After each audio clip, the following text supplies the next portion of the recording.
When an empath heals, the entire universe rearranges. There comes a moment in every woman's life when she stops in the middle of her own story and realizes something quietly devastating. She has spent years loving with a sincerity that no one ever fully returned. Not because she wasn't worthy, not because she wasn't enough, but because the people she gave herself to didn't have the capacity to meet her depth. If you are a woman between 35 and 54, you know this moment. It doesn't arrive suddenly. It arrives like rain that has been gathering for years. A slow saturation of disappointment, exhaustion, and the subtle grief of being the emotional anchor for everyone but yourself. You have lived entire seasons of your life, siblings absorbing the storms of others, publishing who needed rescuing, parents who never healed, turbulence who depended on your strength, pensions who knew you were the one who understands. People call you an empath as if it's a compliment, but you know the truth. Your sensitivity is not a blessing when it becomes the foundation other people stand on while you drown quietly beneath them. There is a moment, and every empath meets it, when you finally see the wound underneath your selflessness. The core wound, the one you've carried since childhood. The one that whispered, if you give enough, if you understand enough, if you love gently enough, someone will finally stay. But no one stays. Not in the way you stay. Not with the same devotion, the same loyalty, the same tenderness. And this is the truth no empath wants to face. Not at 20, not at 30, sentencing not at 50. You were never loved the way you loved. Not because people didn't care, but because they weren't capable. You were loving from your soul, while they were loving from their wounds. And for years you believed that if you just gave more, became softer, stayed calmer, you could inspire change in the people who hurt you. But here's the miracle Jung discovered. When an empath finally sees their wound, when they stop trying to fix everyone and turn toward themselves, the entire structure of their relationships flips instantly. Traction shifts, dynamics collapse. The very people who once took them for granted feel unsettled, destabilized, drawn in, confused, almost magnetized by the empath's newfound wholeness. Because nothing is more powerful than a woman who stops bleeding siblings and starts choosing. This is the journey of the healed empath. Not the one who saves love, but the one who saves herself. And when she does, the universe rearranges. The old patterns crumble. The old lovers return confused. The old dynamics no longer work. She is no longer predictable. She is no longer available for emotional labor, crumbs. Her energy changes, and because energy drives attraction, attraction flips. Video is not about relationships. It's about the inner architecture of a woman who has carried a lifetime of emotional weight and finally decides to put it down. Tonight, I will walk with you through the 3 moments Jung calls psychic thresholds, the exact psychological points where an empath's entire identity begins to dissolve and reform into something stronger, clearer, fearless. And when that happens, not only do you stop chasing the wrong people, they start chasing you. Because healed softness is magnetic. Boundaries are magnetic. A woman who knows her worth is a gravitational field. So breathe, stay close, and let's begin the journey your heart has been postponing for decades. The moment she breaks, where the empath finally realizes the love she gave was never the love she received. There are certain moments in a woman's life that feel less like events and more like thresholds. Moments where something in her doesn't simply hurt. It breaks, but not loudly, not dramatically. It breaks the way old glass breaks, quietly, from pressure, from years of holding too much weight. Jeff, if you're an empath, you know this moment intimately. It's not the day he left. It's not the night you cried on the bathroom floor. It's not even the moment you realized the relationship was over. The breaking happens long before the ending. It happens in the small, invisible places you are too tired to notice. In the nights you stayed up waiting for a text he never sent, mientras, and the conversations where you listened for hours while he never once asked about your heart. In the arguments where you apologized, ceding just to restore peace that he destroyed, mientras, and the mornings you woke up early, Smith, to hold together a life that no one else contributed to. Women like you don't break suddenly. You break by accumulation. And you break specifically at the moment you finally understand a truth your soul already knew: suppression. The love you gave was never mutual, not equal. Migration, not reciprocal, not balanced. Miss. You loved from your essence, pistols, and he loved from his emptiness. You offered your depth, and he offered convenience. You gave from your overflowing heart, and he gave from his scarcity. And for the first time in your life, you see it clearly, not as judgment, blitz, not as bitterness, princess. It's the moment the illusion collapses. The empath sees the wound, crimson, that has been directing her love stories for decades. Smith. It's always the same wound. If I love beautifully enough, maybe I'll finally be loved back. That belief didn't begin with him. It didn't start in your 20s or in that relationship that still haunts you. It began in childhood, the years where you learned that emotional safety, bishops, was something you had to earn. If one of your parents was emotionally unavailable, or unpredictable, or burdened, or silently hurting, you learn to become the child who adapts, uffling, the quiet one, the one who absorbs tension, the one who doesn't cause trouble, the one who stays attuned to everyone else's feelings, just to feel a little less abandoned. The empath's gift began as her survival mechanism. You learn to anticipate moods, to read micro-expressions, to soothe conflict before it erupted, to become the emotional translator for people who never learned how to speak their own truth. And when you grew older, you mistook that trauma skill for love. You thought closeness meant caretaking. Minecraft felt love meant emotional labor. You thought connection meant being the stable one for men who had never stabilized themselves. But here is where the break truly happens. In the exact moment that the men you loved never actually loved you. They loved the feeling they got from being loved by you. They loved the emotional shelter you created for them. They loved the way you made them feel whole, stiffness, powerful, admired, forgisions, rescued. But they never turned toward you with the same devotion.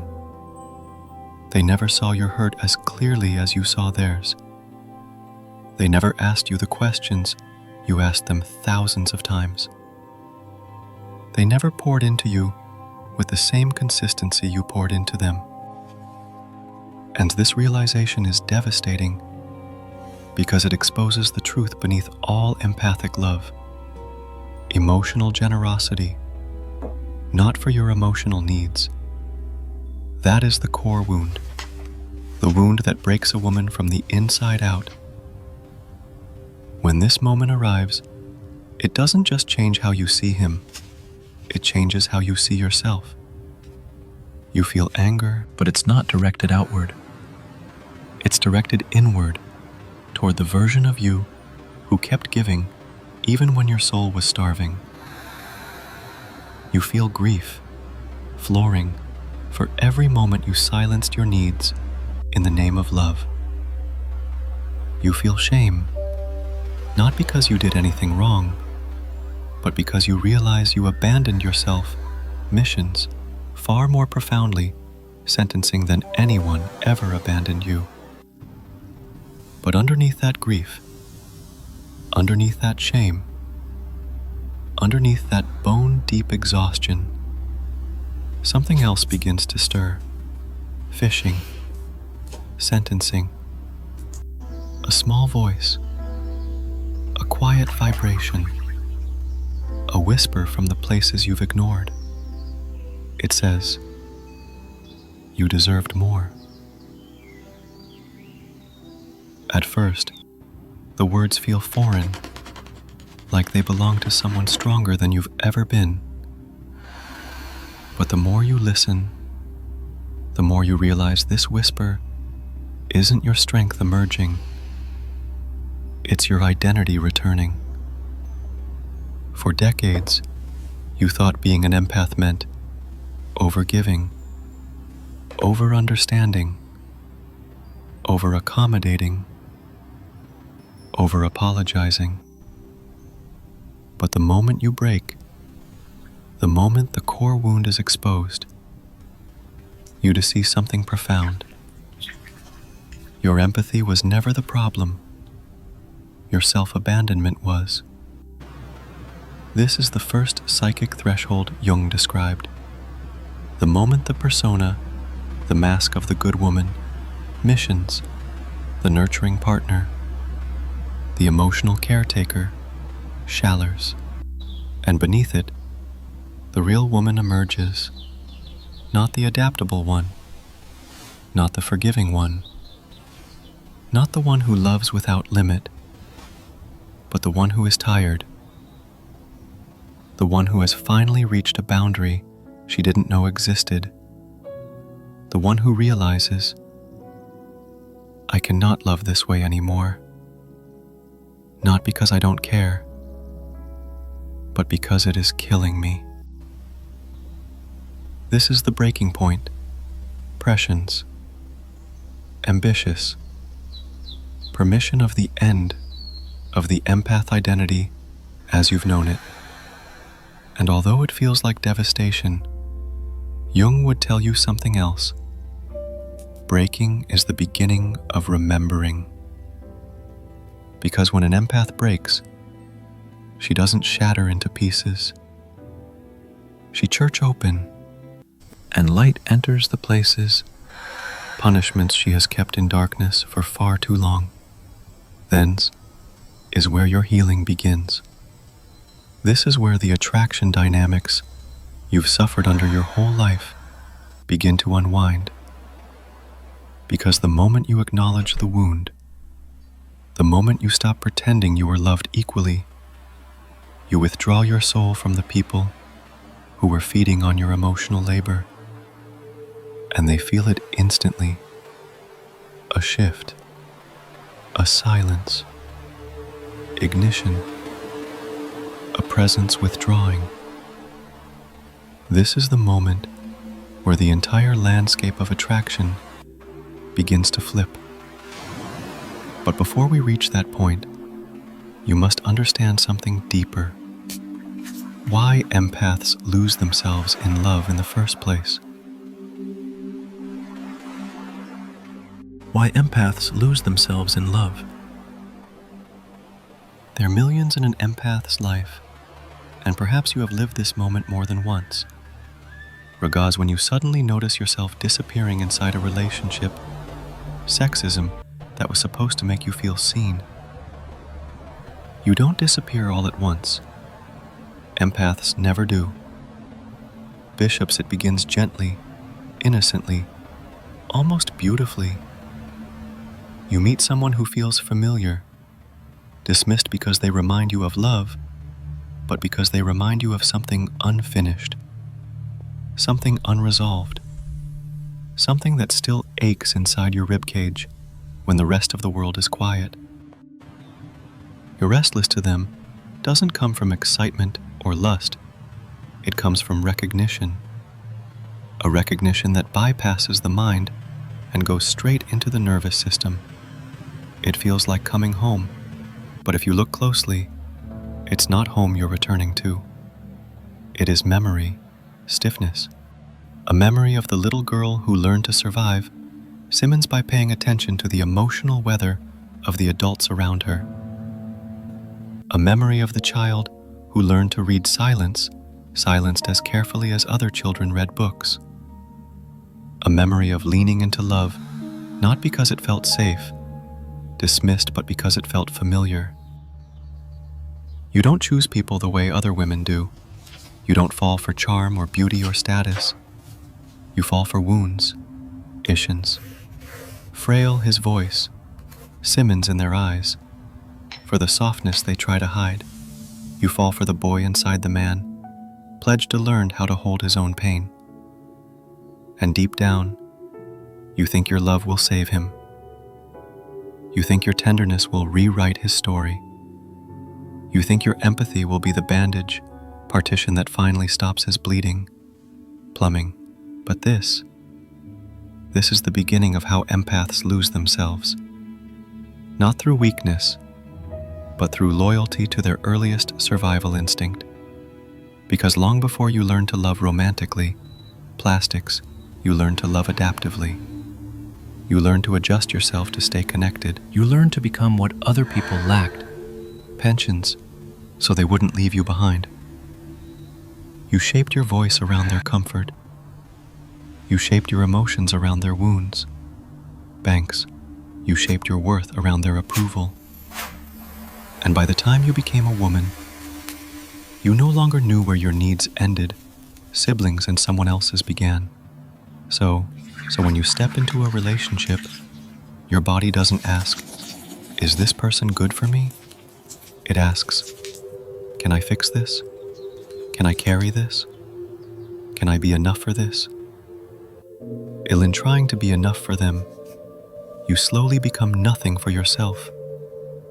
It happens so quietly, so elegantly, so convincingly. You start by listening more than you speak, then by forgiving before being asked, then by shrinking your needs so theirs can breathe, then by justifying their distance, their silence, their inconsistency. You don't call it neglect. You call it understanding. You don't call it imbalance. You call it compassion, selfish. You don't call it abandonment. You call it love. And yet, every time you soften yourself to keep the peace, your soul whispers a warning you refuse to hear. Every time you bend to stay connected, a small part of you fractures. Every time you pour into someone who never pours back, your heart loses a little more of its brightness. Misinformation. This is how empaths disappear.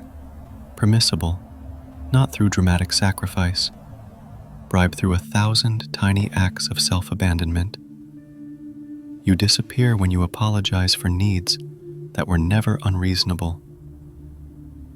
You disappear when you silence your boundaries just to preserve the illusion of harmony.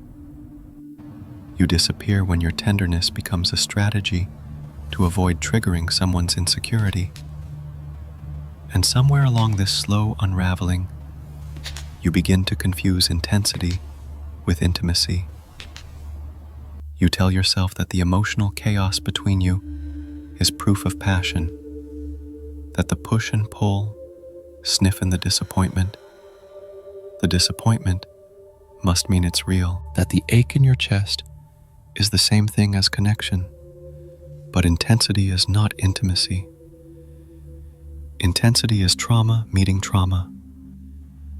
Intensity is anxiety dressed as devotion. Intensity is your nervous system recognizing familiar danger and calling it love. And still, you hold on. You convince yourself that if you love beautifully enough, they will finally become the partner you imagined. If you give them one more chance, one more benefit of the doubt, one more gentle explanation, one more version of yourself molded to fit their needs, they will meet you where you are. But they never do. Not because they don't care, missions, but because they don't know how. They have never done the inner work, missions you've been unconsciously doing your entire life. And here is the real heartbreak. You fall in love with the potential of what they could be, missions, if they healed, not with the reality of who they are right now. You fall in love with their future self, stiffness, the one they might become, the man they promise to be, the person you see hidden beneath the layers of pain. But you cannot build a relationship refreshed on who someone is not. You cannot love someone, misuse into a version of themselves they refuse to meet. And slowly, your body begins to realize what your heart denies. You are doing all the emotional work, 66 in a relationship that exists almost entirely inside you. The bond you feel is made from your imagination, your empathy, your projections, stiffness, your hope, bishops, your fear, your longing, plumbing. Wilson, you stay. Because to walk away would mean admitting something unbearable. That the love you are fighting for is not real love. Sexism survival is emotional survival, is your oldest coping mechanism dressed in romance. It is the child inside you begging for the safety she never had. It is your shadow grabbing at someone else's wounds, hoping to soothe your own. This is why the empath loses herself. She's not loving the man in front of her. She is loving the part of herself she still hopes someone will choose. And once you see this, really see it, the illusion begins to collapse. Your empathy stops feeling sacred and starts feeling heavy. Your tenderness stops feeling beautiful, missiles, and starts feeling exploited. Your patience stops feeling loving and starts feeling like self-betrayal. And this collapse, this internal breaking, this sight, this sudden awareness of how far you've wandered from yourself, becomes the beginning of everything. Because before an empath rises, she must first fall deeper into her own truth. Before she heals, she must see what hurt her. Before she changes her relationships, she must meet the part of herself that believed this was the only kind of love she deserved. This descent, still this unraveling, this moment when the mirror finally turns inward, is the point Jung called the necessary breakdown before the soul awakens. And this awakening is where your entire story begins to change. Before you rise, before you reclaim yourself, you will pass through the most difficult stage of all, the inner collapse, the psychic quicksand, the moment where everything you believed about love dissolves beneath your feet. The inner collapse. The psychic quicksand.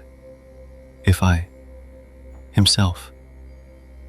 The moment everything you believed about love dissolves beneath your feet. If I. There comes a time in every empath's life when the center finally gives way. Not because she is weak, and not because someone broke her, blindness, but because the weight of the life she carried was never meant to be held by one person alone.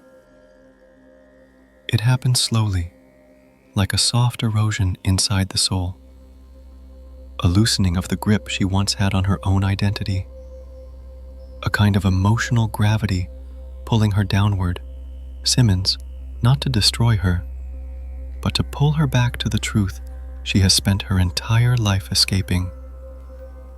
This is the psychic quicksand Jung wrote about. Coffin, yet necessary moment when the unconscious rises and everything you thought you knew about love, enchants, about safety, about connection, persistence could crumble. Intersections. For an empath, the collapse is not an event. It's an awakening disguised as a crisis. At first, it feels like you're simply tired. Not physically, though there is that too, but a soul-deep exhaustion. Exhaustion that no amount of sleep touches. A heaviness that sits behind the ribs and whispers, I can't keep doing this. You start noticing things you once tolerated without question. The way he withdraws when you're hurting. The way you over-explain simple needs. The way your body tightens when your phone lights up with his name. The way you brace yourself, sentenced for conversations that should feel natural and safe. You see how much you've given, how much you've endured, how many pieces of yourself you've cut off and offered as sacrifices on the altar of being easy to love. But this time, inspection of pushing the awareness down, your body refuses. The collapse begins here, in liation, in the refusal to betray yourself one more time. You start to feel it while washing dishes, or driving home, or suddenly in the middle of a conversation that feels painfully familiar. A wave of clarity, A tremor in your chest. a sudden piercing knowing. I am disappearing, and I am the one allowing it. Not with blame, not with shame, but with the raw honesty only breaking can bring.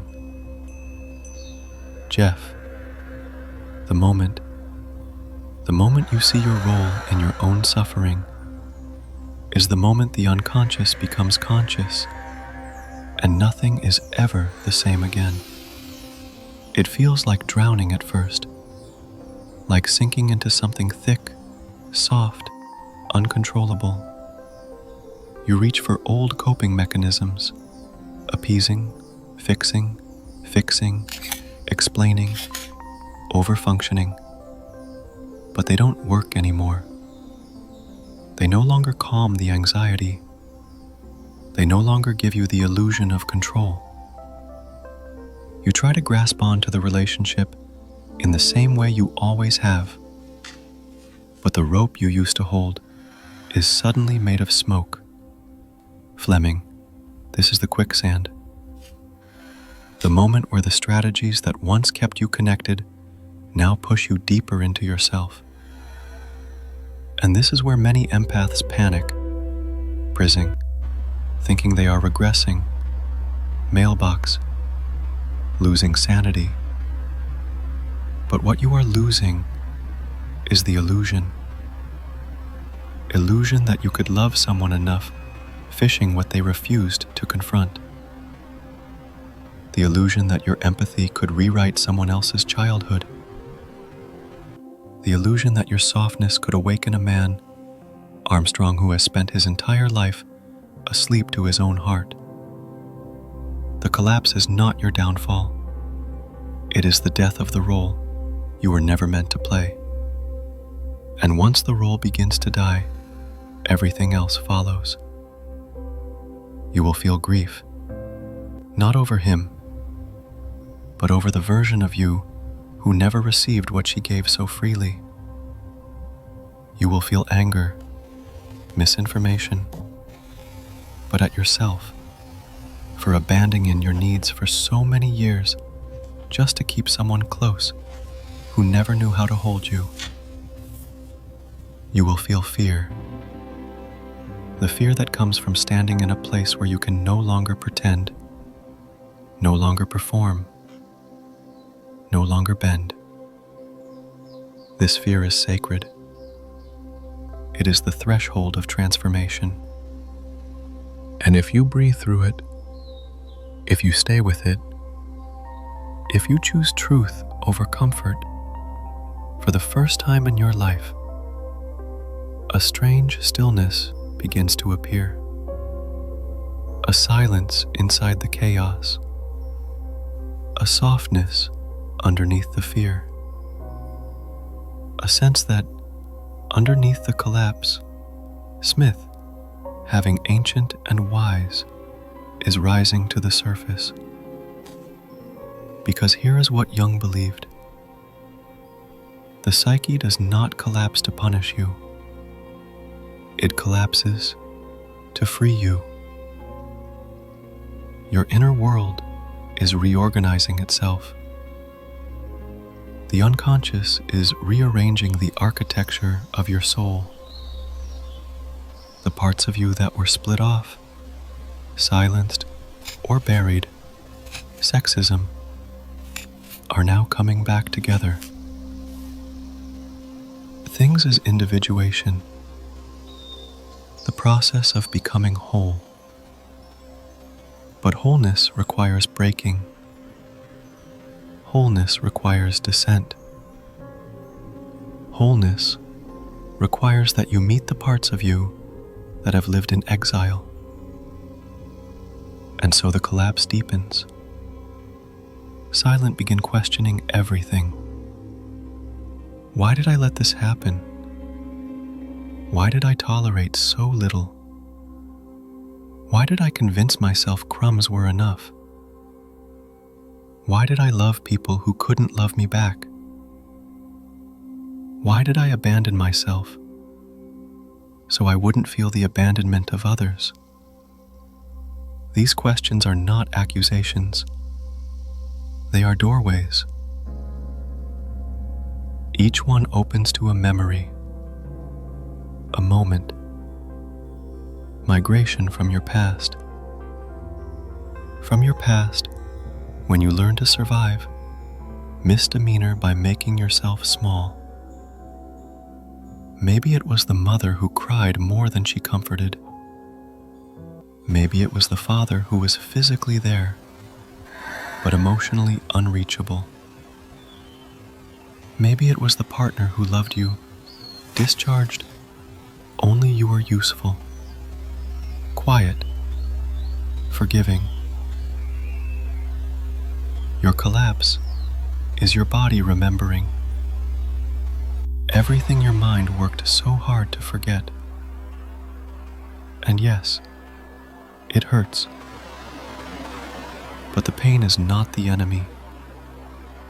The pain is the guide.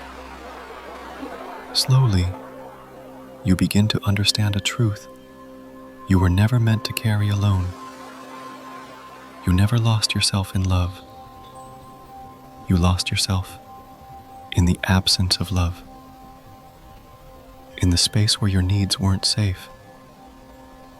In the silence where your voice never landed. In the loneliness that came from being surrounded by people, punishments who only loved the version of you that made their lives easier. The collapse shows you the truth. You were loving alone for years, maybe decades. But here, regardless of everything you once believed, is where your healing begins. Because once the old identity dissolves, setbacks from the silence. Something and you haven't felt in a very, very long time. A pull, sigma, spark, a faint remembering, fishing, turbulence. I want my life back. Not the life you curated for others, not the life built from caretaking and emotional labor, not the life shaped by wounds and survival. Your life, missions, yourself, your essence. This is where the descent ends and the inner journey begins, because after the collapse comes the deeper initiation, Tingum, the Jungian descent into the shadow, the part of the journey that terrifies most empaths, silenced, because it demands everything they've been afraid to face. Israel, it is the confrontation with the truth beneath the truth, the wound beneath the wound, the self beneath the persona. The Jungian descent, meeting the shadow. Behind, the moment an empath stops healing others and finally turns toward the part of herself she has exiled her entire life. Fermentation. There is a place, clinging deep inside every woman, Plemons, where the truth waits, roofing, has avoided for years, sometimes for decades, sentencing for an entire lifetime. Silver. It waits in the dark, quietly, patiently, like a forgotten child, Shima, sitting on the edge of a long, empty hallway. Patientship. This is the shadow, not the darkness you fear, Berg. Darkness you were never allowed to feel. Elegance. Junction. This is where every empath must eventually go. Not because she is broken, but because she has lived too long as half a self. Pensions, the descent begins in silence. Armstrong. After the collapse, uffling. After the illusions shatter, missiles, the roll dies. After you realize how many years you lived on emotional scraps, something strange happens. The world goes quiet. Not the peaceful kind of quiet, but the quiet that comes when truth has stripped away every defense you once used to avoid yourself. Kremlin stops running. Your mind stops explaining. Miss, your heart stops pretending. You feel the weight of your own presence, pallid, in a way you haven't felt since childhood. And for the first time, you realize how loud your silence has been. Not the silence people heard, blitz. The silence you lived through, Shima, of needs unmet, turbulence of words swallowed. Princess Know-Nothing noticed, staffing, because you were always the one who noticed theirs. That silence is the door to the shadow, Jeff, and when you step through it, you begin the descent Jung spoke of. The journey inward, issing, downward, miss, into the parts of yourself you abandoned, dismissing in exchange for love. Stiffness, sickness, survival, punished, meeting the shadow, the woman you left behind. First thing you meet in the descent, it is sorrow.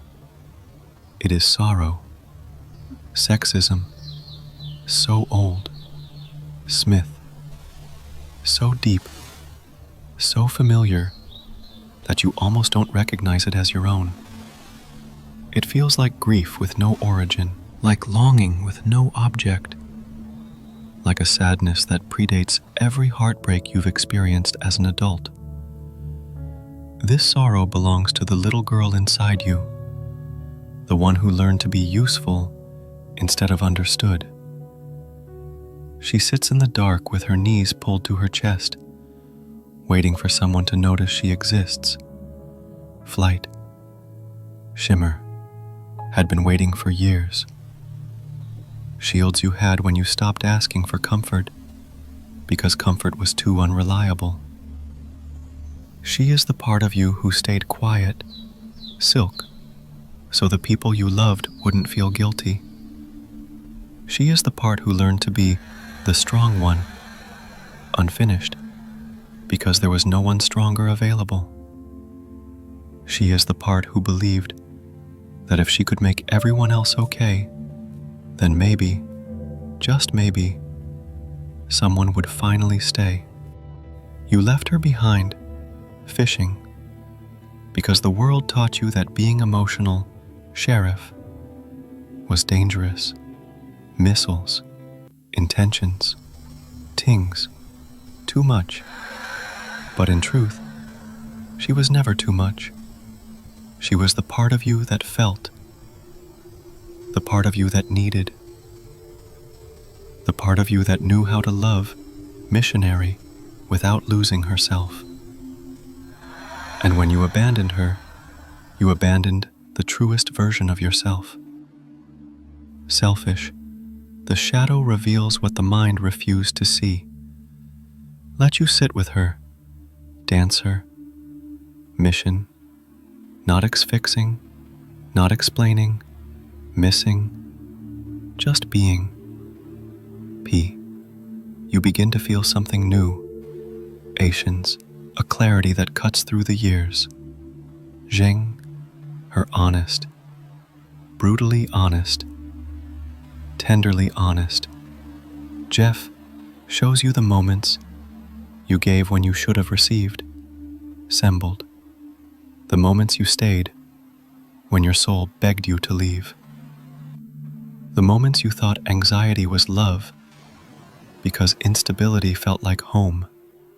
It shows you the men you tried to rescue, sickness, because they looked like the people you couldn't save in your childhood. It shows you how your empathy became a survival mechanism, a way to predict danger, to manage chaos, to control the emotional climate bills of everyone around you. It shows you the exact moment you decided love must be earned. It tells you how your heart learned to whisper instead of speak. It shows you the years you crafted yourself into a woman who demanded nothing just to avoid being abandoned again. And as painful as it is, you begin to understand something exquisite. The shadow has never been your enemy. It has been your memory. A memory of your wholeness. A memory of the self you lost. A memory of the needs you buried. It is not the darkness that hurts. It is the recognition, fisherman, of how long you have lived without your own light. The descent is not punishment. It is return. Miss people fear the shadow because they think it will consume them. But for empaths, the shadow does something else. Rest restored you. Piece by piece, unleashed by memory, Simmons by truth, you begin retrieving the fragments of yourself, fissions you sacrificed to be loved.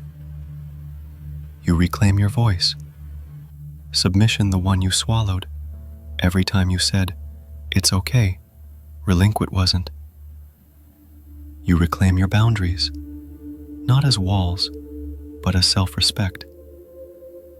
You reclaim your anger, not to hurt, but to protect, fishing the parts of you that never deserved to be neglected. You reclaim your longing, meaning, your desire, your hunger for connection that doesn't require you to shrink or bend. You reclaim the version of yourself who doesn't apologize for feeling deeply. the version who understands that her sensitivity is not a weakness, but a compass. And slowly, almost imperceptibly, Bill's the descent becomes less frightening and more liberating, because you begin to see that the darkness is not where you lose yourself, but where you find the parts of you were forced to abandon. The alchemy of sitting with your own pain. Jung said, sentencing, we do not become enlightened by imagining figures of light, but by making the darkness conscious. This is what you are doing now. You are making conscious, Jung, your own suffering. Not to blame and not to dwell, but to integrate, flushing the pieces, to bring the exiled self home, to heal the fracture, Jiang, who you are and who you pretended to be so that others would love you. In this sacred descent, Simmons, something extraordinary happens. Your pain stops feeling like a threat, immigration, and starts feeling like information. Your loneliness stops feeling like abandonment, siblings, and starts feeling like a call inward. Your heartbreak stops feeling like the end and starts feeling like the beginning. You begin to feel emotions you never allowed yourself to feel. You begin to recognize that the grief you carried was never only about others, rifles, it was about everything you denied yourself. Your tears become cleansing. Your silence becomes sanctuary. Your sadness becomes a doorway. And as you breathe, as you sit in the soft glow of your own honesty, you feel something shift. Missiles, not a dramatic awakening. Jiang, a sudden epiphany. Emissions, but a subtle, undeniable truth. Unrest, you are coming back to yourself. The moment the shadow turns toward you, there is a moment, one you may not notice at first, where the shadow stops feeling like darkness, shields, and starts feeling like companionship, stiffness, a presence, a wisdom, a guide. It shows you empathy is not a burden, but a gift meant to flow from fullness, sentencing. It shows you that your sensitivity is not a curse, trimming, loss, revealing the truth beneath the surface of every relationship you ever entered. Its your depth was never the problem. It was the space where your soul lived, waiting to be met. It shows you, trembling has been speaking for years. You were simply too busy caretaking others to hear your own inner voice. And when the shadow turns toward you, stiffness, have finally understand. You were not meant to save anyone. You were meant to return to yourself. And this return is not soft. It is not polite. It is not quiet. It is powerful. It is sovereign. It is the beginning of your rebirth. And that rebirth changes everything. Jung, you love. It changes the way you respond to energy. It changes the way you carry yourself in a room. It changes the way others feel you before you say a single word. This is the pivot point, calibration, the moment the healed empath emerges. And when she does, the entire dynamic of attraction begins to flip almost instantly. But before that shift happens, negligence, we must step into the next chapter. Shall, the rebirth, the rising, the moment the empath stops bleeding. the rebirth. when the empath stops bleeding. Felony, the moment she withdraws her soul from the wrong people and becomes a force the world cannot ignore. There comes a moment, blockchain, subtle, almost unremarkable from the outside, when a woman rises. Kneel, dramatically, not dramatically, miss, with revenge or loud declarations, but with a softness so profound that it becomes unshakable. It is the softness of someone who has stopped running from herself, the softness of someone who has walked through her own darkness and returned with her soul in her hands, the softness of someone who has paid attention to her wounds, not to reopen them, but to finally close them. This is the rebirth of the empath. It begins with a simple, almost ordinary realization. Healing never announces itself. It doesn't come with light beams or angels or epiphanies. It comes in moments so quiet, Jiang, you almost overlook them. Like the first time you don't text back immediately, Silks, because your body whispers, "Not right now." Or the first time you hear someone's disappointment, if you don't immediately fold into yourself, setbacks trying to fix their feelings. Or the first time an old lover resurfaces with familiar words and familiar wounds, and instead of your heart racing, missiles, you feel nothing. Not bitterness, not longing, not excitement, just silence. A clarity that feels like clean air after decades spent breathing smoke. It's the first sign that the empath has stopped bleeding into people who were never meant to hold her. Jiang, your energy begins to rearrange itself. There is something ineffable about a woman who has reclaimed the parts of herself she once abandoned for love. Her posture changes, Jiang, because she's trying, but being the weight is no longer there. Her voice changes, not louder, but steadier, remorse, cleaner, sessions. Her eyes change, searching, smuggling, and begin seeing. Prefer boundaries change.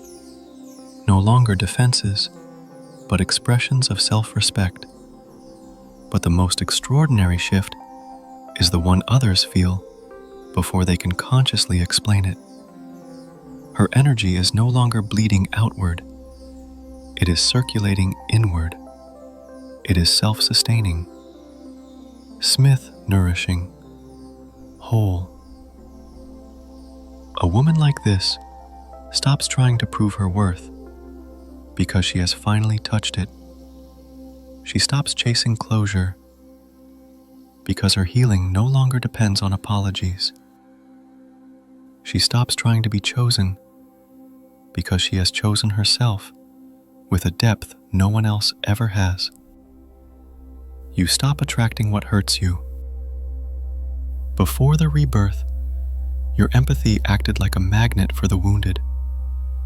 You attracted people who needed you, emotionally unstable, sentencing, held, unemployment, miss, or hungry for the validation they couldn't give themselves. But after the rebirth, your energy changes direction. You no longer radiate the frequency of blackmail you. You radiate missionary. I can hold myself. And this shift is seismic. It alters every dynamic around you. The people who once took you for granted begin to feel uneasy around you. Spinal becomes louder than your silence, becomes louder than your words. Your presence becomes a mirror to their unresolved pain. They sense, even if they cannot articulate why, that they cannot access you in the old ways anymore.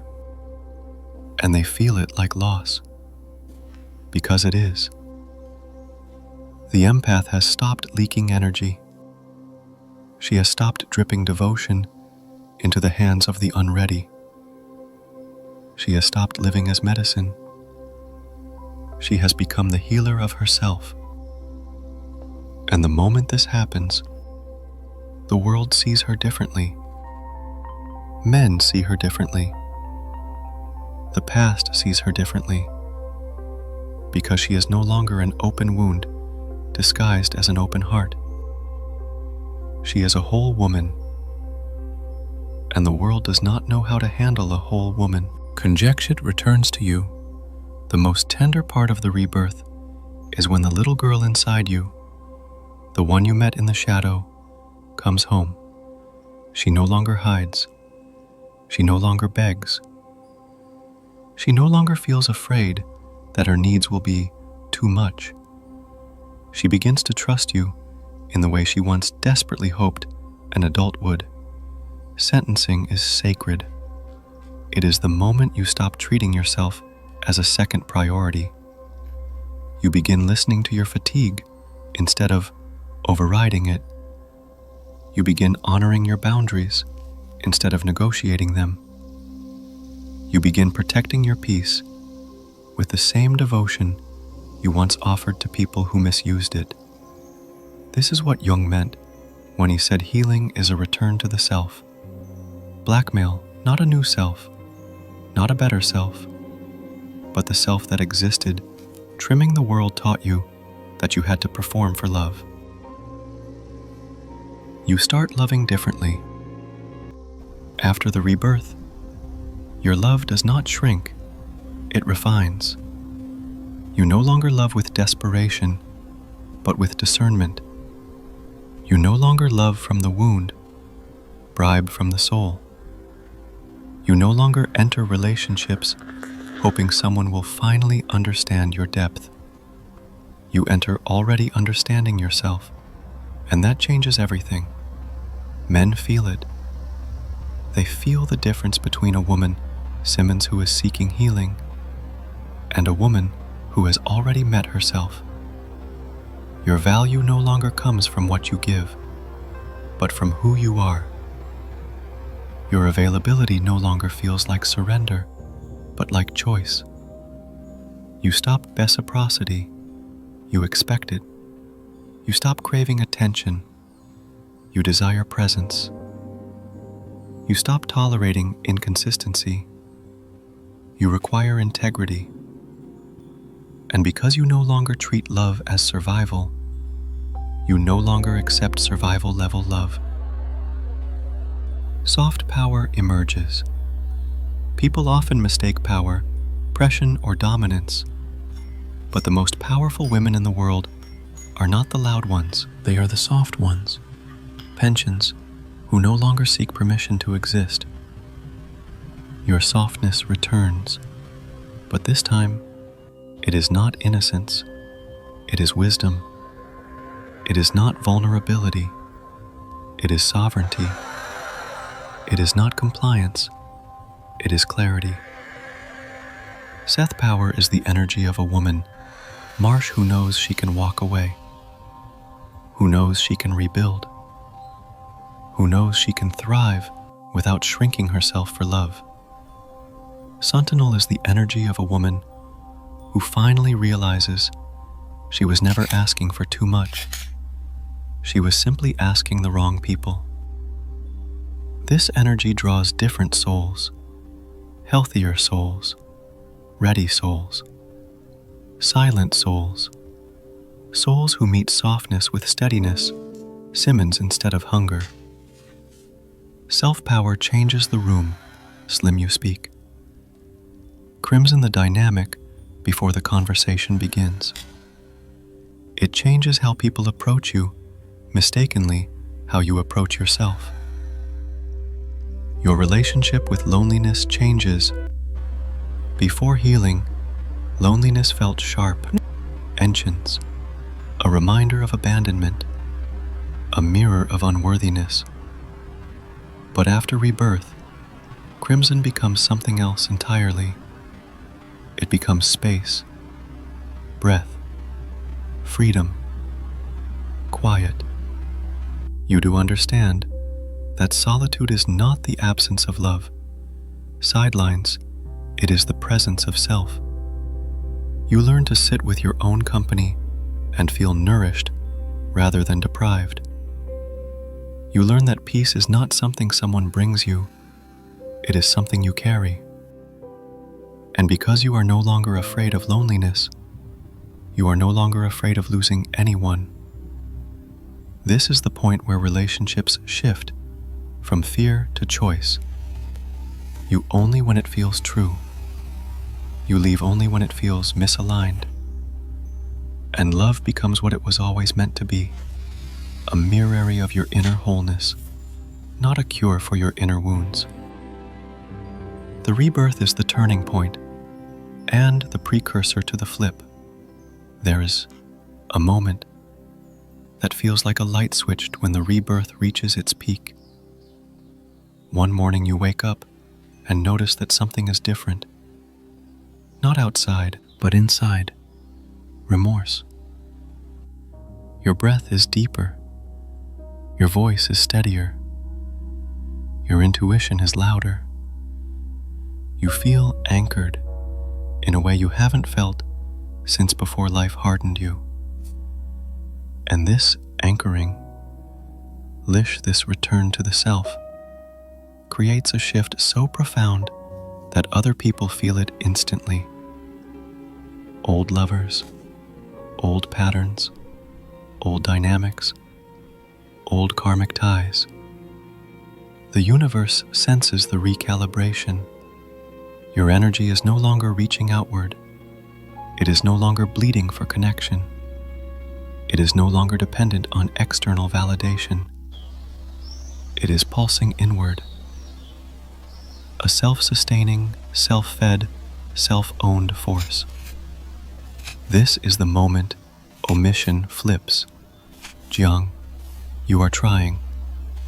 Not because you are performing, not because you are strategizing, but because your healed energy no longer matches the frequency plentiful of the people who wounded you.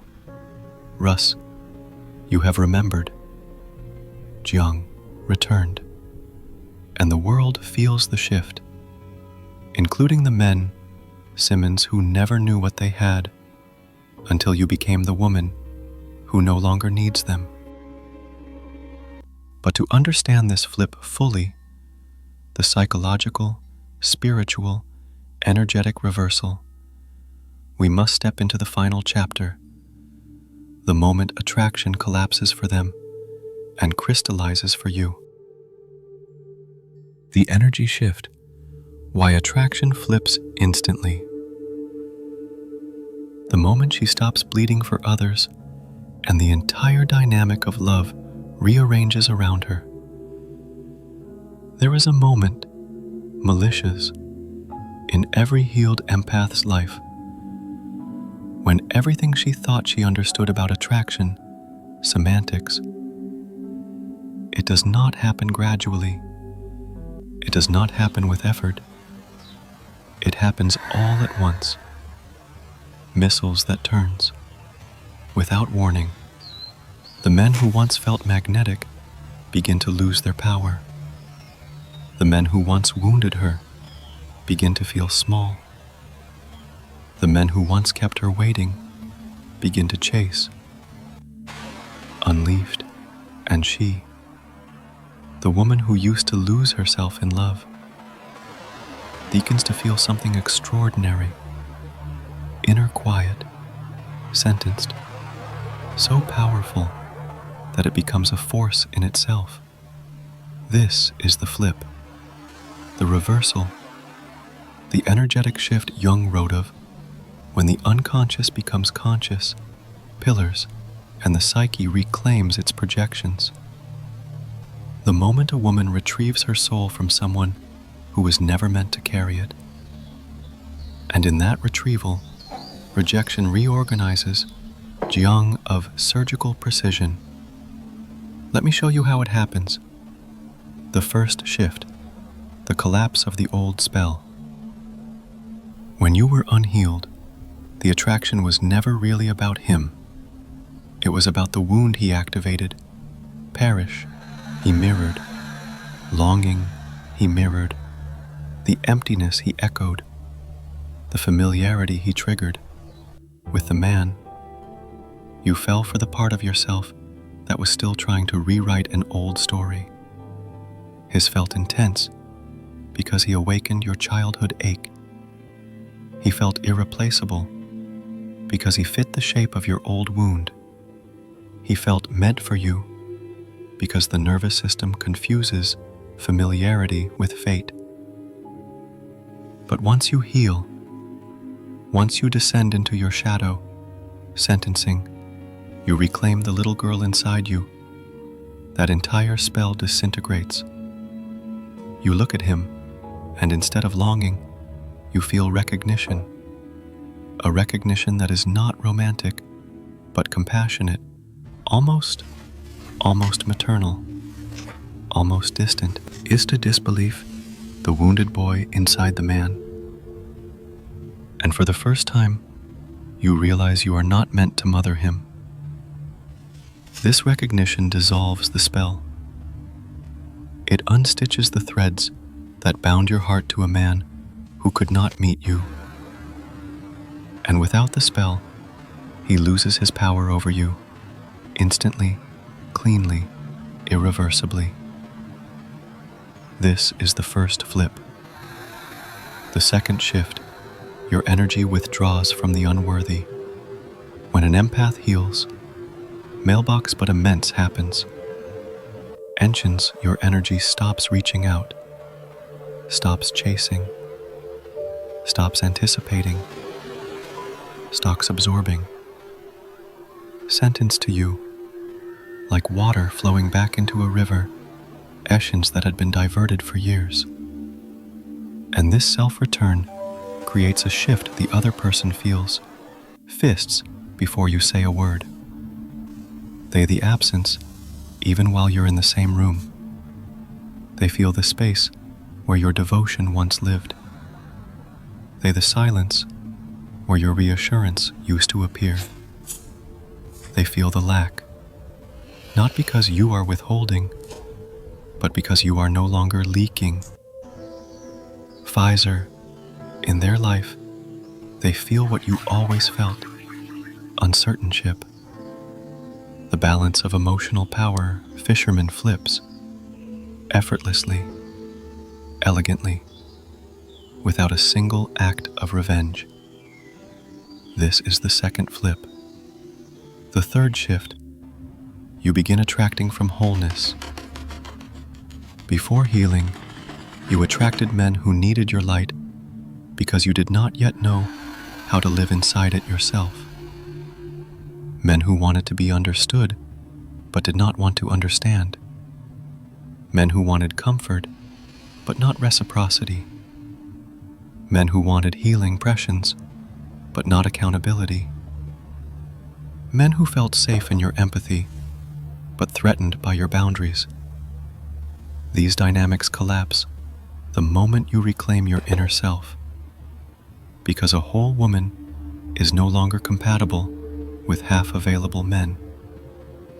Your energy no longer vibrates on the frequency of staffing me, fix me, reluctance, or shipping.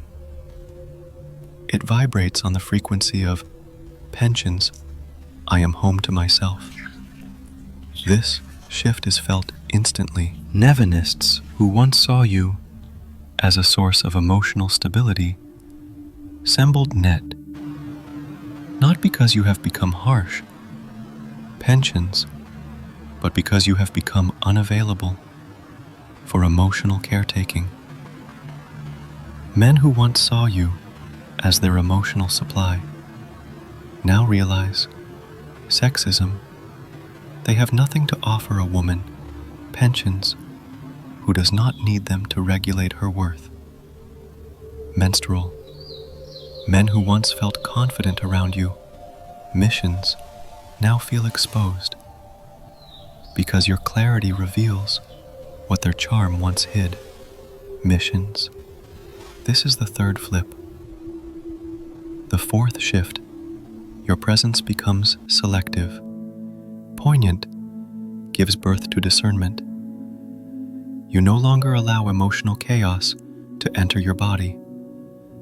You no longer entertain inconsistent men, companionship because inconsistency is no longer familiar.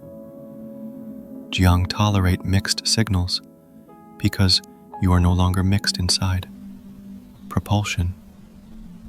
The healed empath becomes a woman with a presence so calm, stiffness, self-contained, that it demands truth from anyone who approaches her. You no longer respond to potential.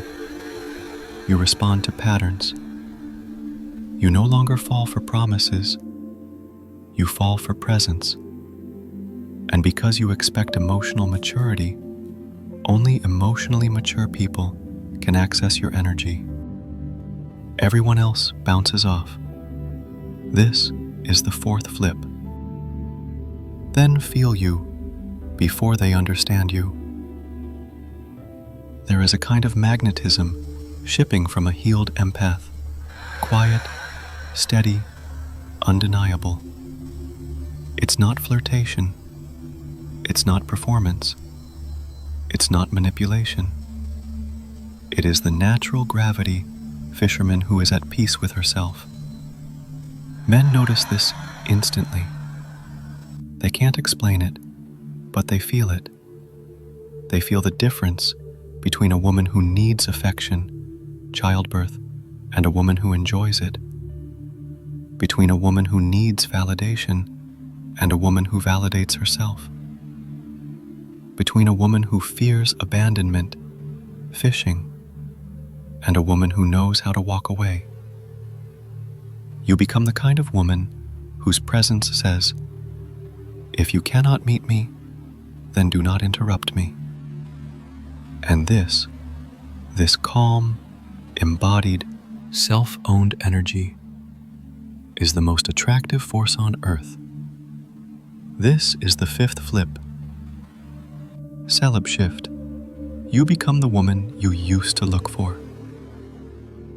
At the end of your journey, you realize something profound. Smith, you have become Blitz you once begged for. You have become Smith, the safety you sought in others. Have become the stability you tried to build in broken men. Shields, you have become Jung softness you longed to receive. You have become misunderstand you used to chase. And because you have become these things, missiles, you no longer chase anyone.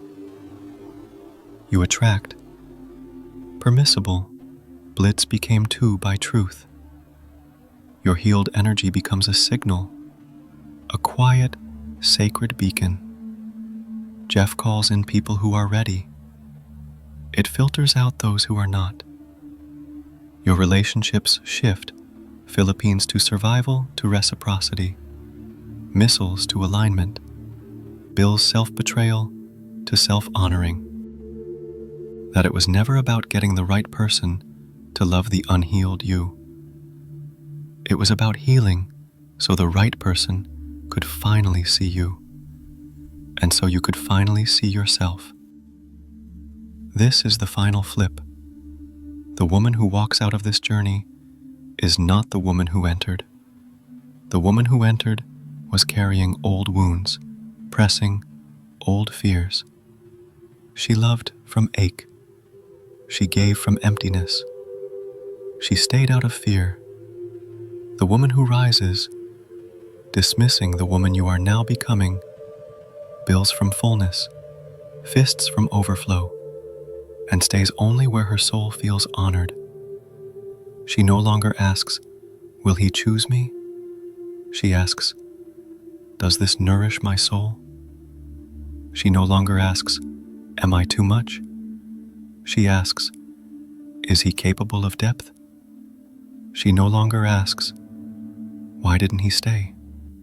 She asks, Why did I stay for so long where my soul was starving? This is the healed empath. This is the sovereign feminine. This, the woman who no longer bleeds. And when she stops bleeding, the world feels it, men feel it. Plumbing she has flipped the polarity, and she will never return to the old way again. The quiet place where you return to yourself. And now, as this journey comes to its close, I want you to pause, just for a moment, just long enough for your breath shipping to catch up with your heart. You've walked through the shadow. You've stepped into the places you were once afraid to touch. Misinformation. You've met the girl you left behind, held the woman you became, and witnessed the moment you rose from your own emotional ashes. This aftermath, steady, grounded version of you is the woman your soul has been trying to bring home. You are no longer the empath who bleeds. You are the empath who chooses, who discerns, missions, who loves from fullness, not fear, who walks away from anything, pillows that asks her to abandon herself. There is a light inside you now, not the frantic glow of something trying to be enough, but the stable, gentle flame refreshed of someone who knows she is. Let that settle in you. Let it breathe in you. Let it take its place as the new foundation of your life. Because once a woman sees herself clearly, she cannot return to who she pretended to be. Once she feels her wholeness, she cannot shrink back into fragments. And once she tastes the peace, pilgrims, that comes from belonging to herself, nothing less than truth will ever satisfy her again. So as we close this chapter, I want you to take one slow breath with me. Inhale into the space in your chest that once held longing, shields. Exhale into the space that now holds clarity. Feel the difference. Feel the shift. Feel the quiet strength rising in you like dawn. That is the woman you are becoming. That is the woman the world will meet. That is the woman who does not chase, perish, is the presence Jung out moves toward. And if this journey touched something inside you, is dismissal the places that have been asleep, if it reminded you of who you were before life asked you to harden, then moment be your ritual. Reliability, your remembering, a retrieving, not a request. Offer you an invitation, not a demand, not a call to action in the usual sense, but an invitation. Continue remembering who you are. This channel, Inner Balance Psychology, is a home for women like you. Women who have lived, lost, loved too deeply, and are learning to rise without abandoning their softness. If you want to keep walking this path of Jungian healing, shields, integration, and the quiet reclamation of your feminine power, your stay. And if you feel called, not pressured, subscribe. Not for the algorithm, not for me, but as a small act of devotion to your own awakening. A reminder to your future self, I am choosing me. And if something in this video brought tears, or silence, or recognition, leave a comment, not a story, not an explanation, just one word that names the woman you are becoming, one word that names your return, because your voice, spoken from truth, maybe woman needs to her own healing. Take one last breath with me. Inhale, collision into your power. Exhale, into your peace. You are whole. You are home. And the world is different now. Because you are. Inner balance psychology, where the shadow becomes light and the woman becomes herself again.